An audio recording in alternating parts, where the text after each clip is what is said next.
জানো, আজকে তোমাদের সাথে শেয়ার করব সিমাই বানাতে বানাতে কিভাবে মিষ্টি বানালাম বাড়ির সবার জন্য।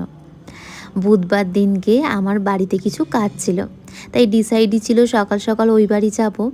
মঙ্গলবার দিনকে সন্ধেবেলা সন্ধে দেওয়ার পর চা খেতে খেতে ভাবলাম একটু সিমাই বাড়িতে বানিয়ে নিয়ে যাই। একদিকে আমি সিমাইটাকে ভাজতে বসিয়েছি, আর একদিকে দুধটাকে বয়েলের জন্য বসিয়েছি এলাচ দিয়ে। ওইদিকে কেশরেও দুধের মধ্যে ভিজিয়ে রেখেছি। কিন্তু করেছি এক গন্ডগোল। ভাবলাম চিনি না দিয়ে জ্যাগরি পাউডার দিই, যেই জ্যাগারি দিয়েছি দুধ গেছে একদম কেটে। কি আর করব বলো, সিমাই তো আর হলো না। ওটাকে ভালো করে ছেঁকে বানিয়ে নিলাম মিষ্টি। তার মধ্যে ওপর দিয়ে দিয়ে দিলাম একটা একটা করে কিশমিশ।